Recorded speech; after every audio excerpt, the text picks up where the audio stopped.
The Extraordinary Adventures of Arsène Lupin, Gentleman-Burglar by Maurice Leblanc. The Arrest of Arsène Lupin. It was a strange ending to a voyage that had commenced in a most auspicious manner. The transatlantic steamship La Provence was a swift and comfortable vessel under the command of a most affable man. The passengers constituted a select and delightful society. The charm of new acquaintances and improvised amusements served to make the time pass agreeably. We enjoyed the pleasant sensation of being separated from the world, living, as it were, upon an unknown island, and consequently obliged to be sociable with each other. Have you ever stopped to consider how much originality and spontaneity emanate from these various individuals who, on the preceding evening, did not even know each other, and who are now, for several days, condemned to lead a life of extreme intimacy, jointly defying the anger of the ocean, the terrible onslaught of the waves, the violence of the tempest, and the agonizing monotony of the calm and sleepy water? Such a life becomes a sort of tragic existence, with its storms and its grandeurs, its monotony and its diversity, and that is why, perhaps, we embark upon that short voyage with mingled feelings of pleasure and fear. But during the past few years, a new sensation had been added to the life of the transatlantic traveler. The little floating island is now attached to the world from which it was once quite free. A bond united them, even in the very heart of the watery wastes of the Atlantic. That bond is the wireless telegraph, by means of which we receive news in the most mysterious manner. We know full well that the message is not transported by the medium of a hollow wire. No, the mystery is even more inexplicable, more romantic, and we must have recourse to the wings of the air in order to explain this new miracle. During the first day of the voyage, we felt that we were being followed, escorted, preceded even, by that distant voice which from time to time whispered to one of us a few words from the receding world. 2 friends spoke to me. 10, 20 others sent gay or somber words of parting to other passengers.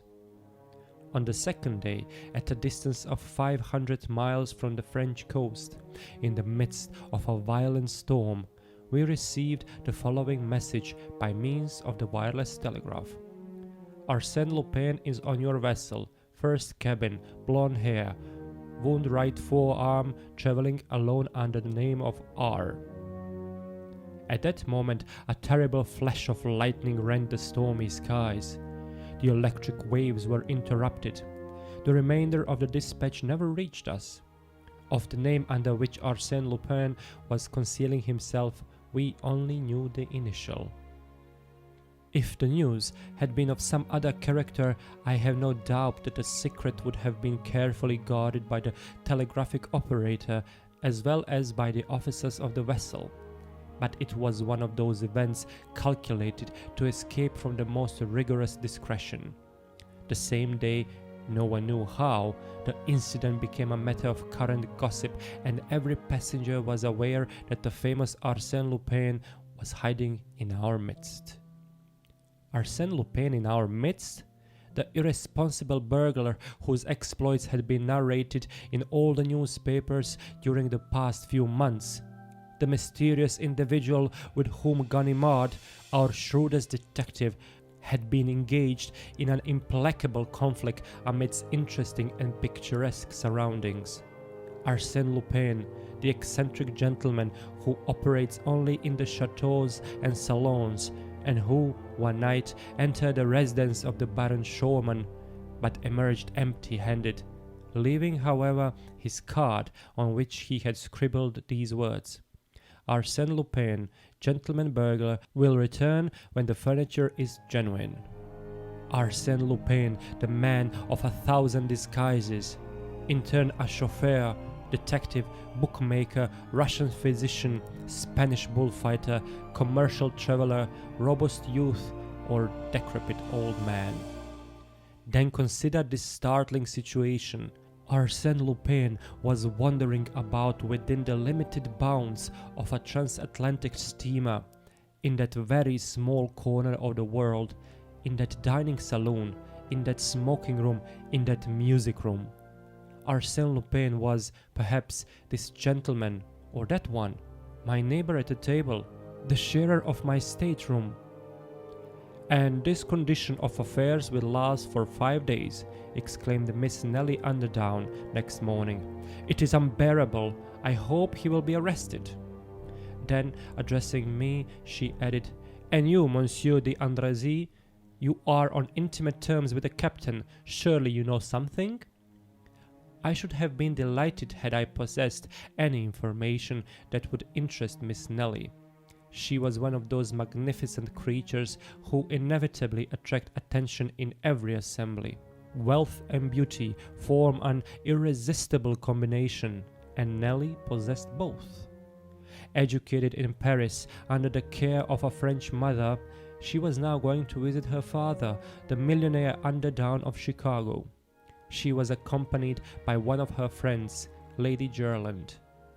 At first, I had decided to open a flirtation with her, but in the rapidly growing intimacy of the voyage, I was soon impressed by her charming manner, and my feelings became too deep and reverential for a mere flirtation.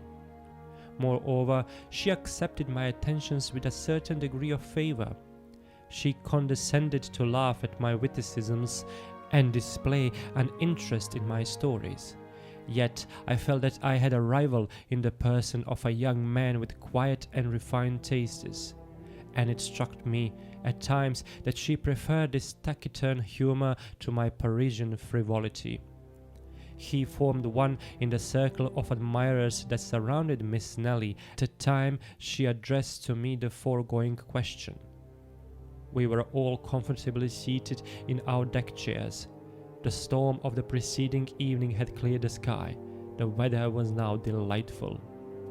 "I have no definite knowledge, mademoiselle," I replied, "but cannot we ourselves investigate the mystery quite as well as the detective Ganimard, the personal enemy of Arsène Lupin?"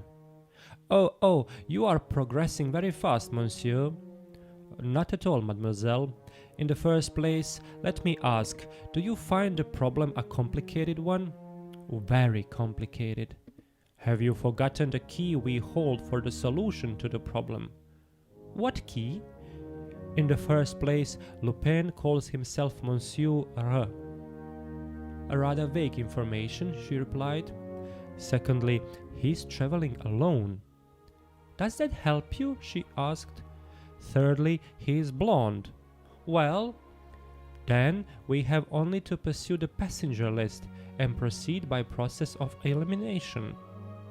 I had that list in my pocket. I took it out and glanced through it. Then I remarked, "I find that there are only 13 men on the passenger list whose names begin with the letter R." "Only 13? "Yes, in the first cabin. And of those 13, I find that 9 of them are accompanied by women, children, or servants. That leaves only 4 who are traveling alone. First, the Marquis de Raverdan." "Secretary to the American ambassador," interrupted Miss Nelly. "I know him." "Major Rosen," I continued. "He's my uncle," someone said. "Monsieur Rivolta?" "Here!" exclaimed an Italian whose face was concealed beneath a heavy black beard. Miss Nelly burst into laughter and exclaimed, "That gentleman can scarcely be called a blonde." "Very well then," I said, "we are forced to the conclusion that the guilty party is the last one on the list." "What is his name?" "Monsieur Rosen. Does anyone know him?" No one answered. But Miss Nelly turned to the taciturn young man whose attentions to her had annoyed me and said, "Well, Monsieur Rosen, why do you not answer?" All eyes were now turned upon him. He was a blonde. I must confess that I myself felt a shock of surprise, and the profound silence that followed her question indicated that the others present also viewed the situation with a feeling of sudden alarm. However, the idea was an absurd one, because the gentleman in question presented an air of the most perfect innocence. "Why do I not answer?" he said. "Because, considering my name, my position as a solitary traveler, and the color of my hair, I have already reached the same conclusion and now think that I should be arrested." He presented a strange appearance as he uttered those words. His thin lips were drawn closer than usual, and his face was ghastly pale, whilst his eyes were streaked with blood. Of course, he was joking, yet his appearance and attitude impressed us strangely. "But you have not a wound," said Miss Nelly naively. "That is true," he replied. "I lack the wound." Then he pulled up his sleeve, removing his cuff, and showed up his arm. But that action did not deceive me. He had shown us his left arm, and I was on the point of calling his attention to the fact when another incident diverted our attention.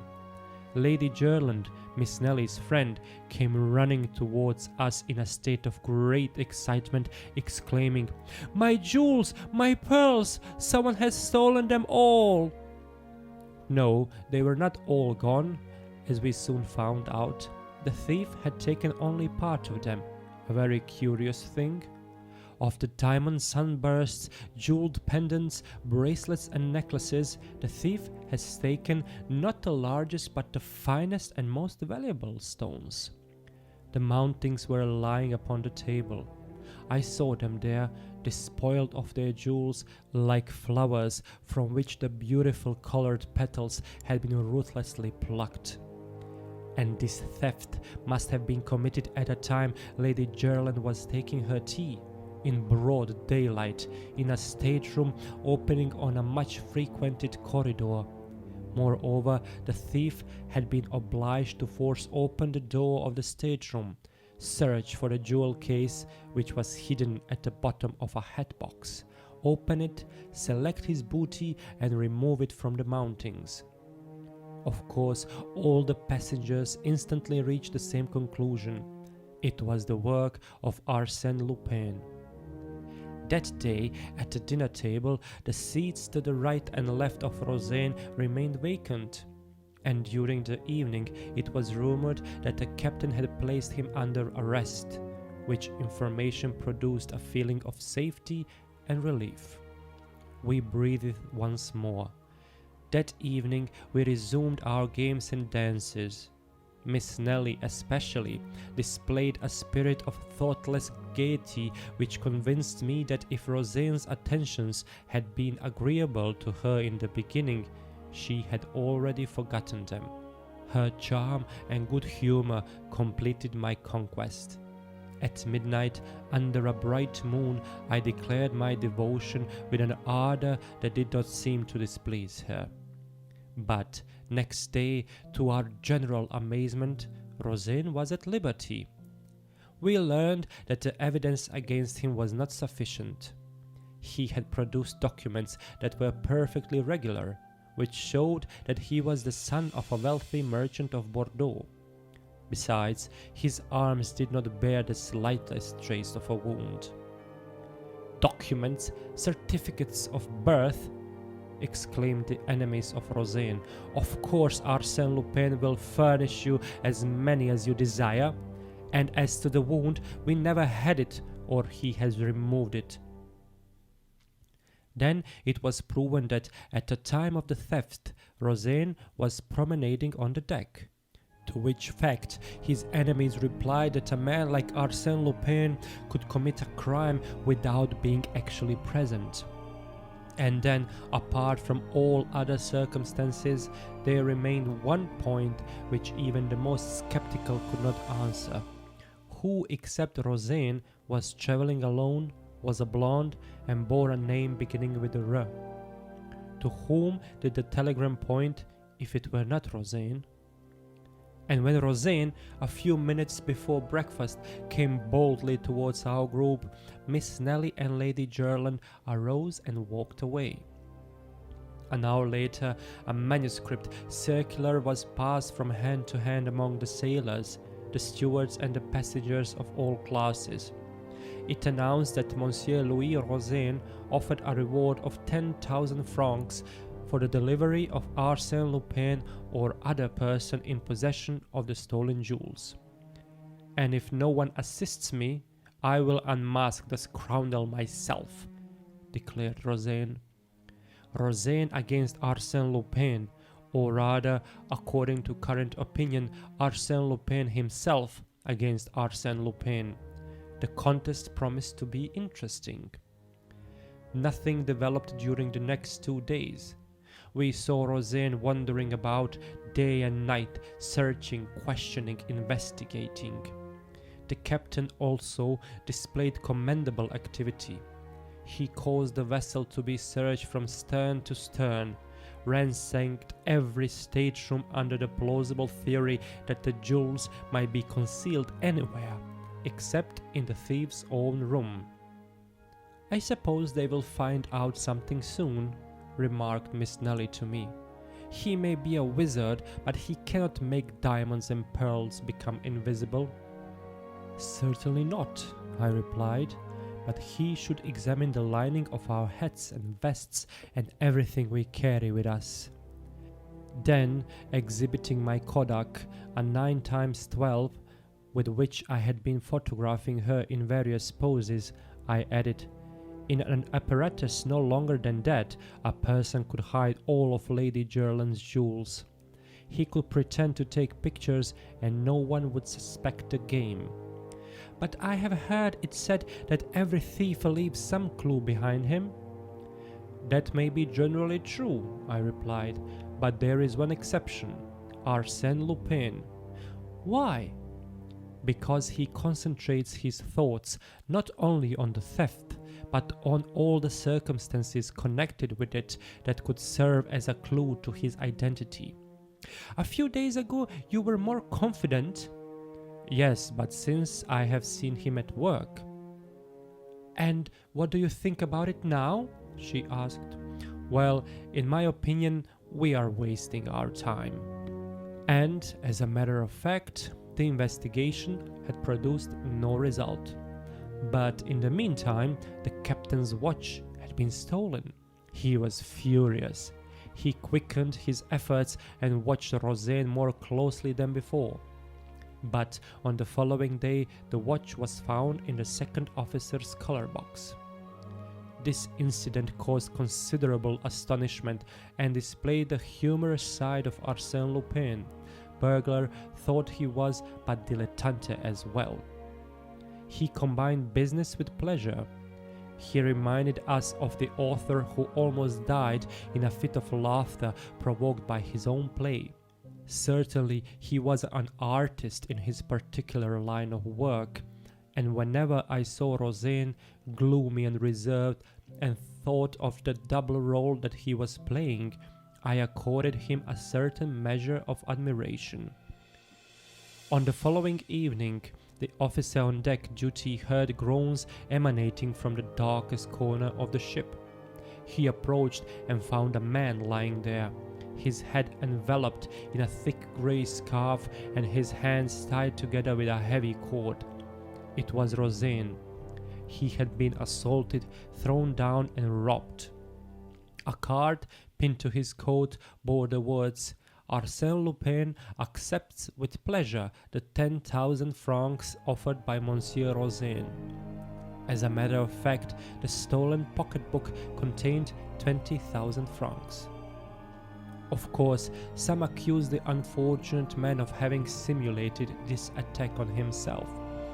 But apart from the fact that he could not have bound himself in that manner, it was established that the writing on the card was entirely different from that of Rosen, but, on the contrary, resembled the handwriting of Arsène Lupin, as it was reproduced in an old newspaper found on board.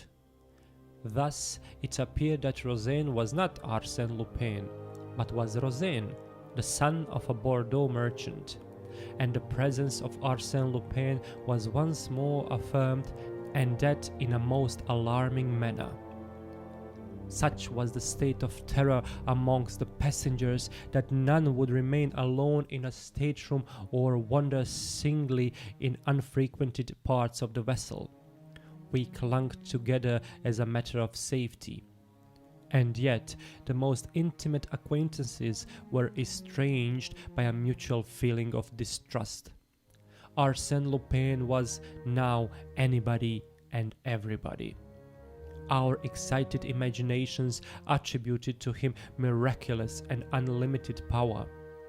We supposed him capable of assuming the most unexpected disguises, of being by turns the highly respectable Major Rosen or the noble Marquise de Raverdan, or even, for we no longer stopped with the accusing letter of R, or even such a person well known to all of us and having wife, children and servants. The first wireless dispatches from America brought no news. At least the captain did not communicate any to us. The silence was not reassuring. Our last day on the steamer seemed interminable. We lived in constant fear of some disaster. This time it would not be a simple theft or a comparatively harmless assault. It would be a crime, a murder. No one imagined that Arsène Lupin would confine himself to those two trifling offences. Absolute master of the ship, the authorities powerless, he could do whatever he pleased. Our property and lives were at his mercy. Yet those were delightful hours for me, since they secured to me the confidence of Miss Nelly. Deeply moved by those startling events and being of a highly nervous nature, she spontaneously sought at my side a protection and security that I was pleased to give her. Inwardly, I blessed Arsène Lupin. Had he not been the means of bringing me and Miss Nelly closer to each other? Thanks to him, I could now indulge in delicious dreams of love and happiness, dreams that I felt were not unwelcome to Miss Nelly. Her smiling eyes authorized me to make them. The softness of her voice bade me hope. As we approached the American shore, the active search for the thief was apparently abandoned, and we were anxiously awaiting the supreme moment in which the mysterious enigma would be explained. Who was Arsène Lupin? Under what name, under what disguise was the famous Arsène Lupin concealing himself? And at last that supreme moment arrived. If I live 100 years, I shall not forget the slightest details of it. "How pale are you, Miss Nelly?" I said to my companion as she leaned upon my arm almost fainting. "And you?" she replied. "Ah, you are so changed." "Just think, this is a most exciting moment, and I am delighted to spend it with you, Miss Nelly. I hope that your memory will sometimes revert." But she was not listening. She was nervous and excited. The gangway was placed in position, but before we could use it, the uniformed customs officers came on board. Miss Nelly murmured, "I shouldn't be surprised to hear that Arsène Lupin escaped from the vessel during the voyage. Perhaps he preferred death to dishonor and plunged into the Atlantic rather than be arrested." "Oh, do not laugh," she said. Suddenly I started, and in answer to her question I said, "Do you see that little old man standing at the bottom of the gangway, with an umbrella and an olive green coat? It is Ganimard." "Ganimard?" "Yes, the celebrated detective who has sworn to capture Arsène Lupin." "Ah, I can understand now why we did not receive any news from this side of the Atlantic. Ganimard was here, and he always kept his business secret." "Then you think he will arrest Arsène Lupin?" "Who can tell? The unexpected always happens when Arsène Lupin is concerned in the affair. "Oh," she exclaimed, with that morbid curiosity peculiar to women, "I should like to see him arrested." "You will have to be patient. No doubt Arsène Lupin has already seen his enemy and will not be in a hurry to leave the steamer." The passengers were now leaving the steamer. Leaning on his umbrella with an air of careless indifference, Ganimard appeared to be paying no attention to the crowd that was hurrying down the gangway. The Marquise de Raverdan, Major Rosen, the Italian Rivolta, and many others had already left the vessel before Rosen appeared. Poor Rosen! "Perhaps it is he after all," said Miss Nelly to me. "What do you think?" "I think it would be very interesting to have Ganimard and Rosen in the same picture.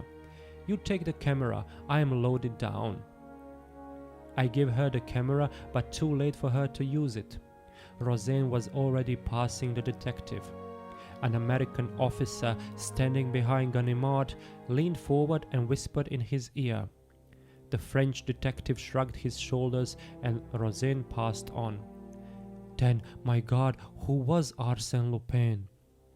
"Yes," said Miss Nelly aloud, "who can it be?" Not more than 20 people now remained on board. She scrutinized them one by one, fearful that Arsène Lupin was not amongst them. "We cannot wait much longer," I said to her. She started towards the gangway. I followed. But we had not taken 10 steps when Ganimard barred our passage. "Well, what is it?" I exclaimed. "One moment, monsieur. What's your hurry?" "I am escorting mademoiselle." "One moment," he repeated in a tone of authority. Then, gazing into my eyes, he said, "Arsène Lupin, is it not?" I laughed and replied, "No, simply Bernard de Andrézy. Bernard de Andrézy died in Macedonia 3 years ago. If Bernard de Andrézy were dead, I should not be here, but you are mistaken. Here are my papers. They are his, and I can tell you exactly how they came into your possession." "You are a fool," I exclaimed. "Arsène Lupin sailed under the name of Yes, another of your tricks, a false scent that deceived them at Le Havre. You play a good game, my boy, but this time luck is against you." I hesitated a moment. Then he hit me a sharp blow on the right arm, which caused me to utter a cry of pain. He had struck the wound, yet unhealed, referred to in the telegram. I was obliged to surrender. There was no alternative. I turned to Miss Nelly, who had heard everything. Our eyes met. Then she glanced at the kodak I had placed in her hands and made a gesture that conveyed to me the impression that she understood everything. Yes, there, between the narrow folds of black leather in the hollow center of the small object that I had taken the precaution to place in her hands before Ganimard arrested me, it was there I had deposited Rosen's 20,000 francs and Lady Jerland's pearls and diamonds. Oh, I pledge my oath that at that solemn moment, when I was in the grasp of Ganimard and his 2 assistants, I was perfectly indifferent to everything, to my arrest, the hostility of the people, everything except this one question: what will Miss Nelly do with the things I had confided to her? In the absence of that material and conclusive proof, I had nothing to fear. But would Miss Nelly decide to furnish that proof? Would she betray me? Would she act the part of an enemy who cannot forgive, or that of a woman whose scorn is softened by feelings of indulgence and involuntary sympathy? She passed in front of me. I said nothing but bowed very low. Mingled with the other passengers, she advanced to the gangway with my kodak in her hand. It occurred to me that she would not dare to expose me publicly, but she might do so when she reached a more private place. However, when she had passed only a few feet down the gangway, With a movement of simulated awkwardness, she let the camera fall into the water between the vessel and the pier. Then she walked down the gangway and was quickly lost to sight in a crowd. She had passed out of my life forever. For a moment I stood motionless. Then, to Ganimard's great astonishment, I muttered, "What a pity that I am not an honest man." Such was the story of his arrest as narrated to me by Arsène Lupin himself. The various incidents which I shall record in writing at a later day have established between us certain ties, shall I say of friendship? Yes, I venture to believe that Arsène Lupin honors me with his friendship, and that it is through friendship that he occasionally calls on me, and brings into the silence of my library his youthful exuberance of spirits, the contagion of his enthusiasm, and the mirth of a man for whom destiny has naught but favors and smiles. His portrait? How can I describe him? I have seen him 20 times, and each time he was a different person. Even he himself said to me on one occasion, "I no longer know who I am. I can't recognize myself in the mirror." Certainly he was a great actor and possessed a marvelous faculty for disguising himself. Without the slightest effort he could adopt the voice, gestures and mannerisms of another person. "Why," said he, "why should I retain a definite form and feature? Why not avoid the danger of a personality that is ever the same? My actions will serve to identify me." Then he added with a touch of pride, "So much the better if no one can ever say with absolute certainty, 'There is Arsène Lupin.' The essential point is that the public may be able to refer to my work and say, without fear of mistake, 'Arsène Lupin did that.'"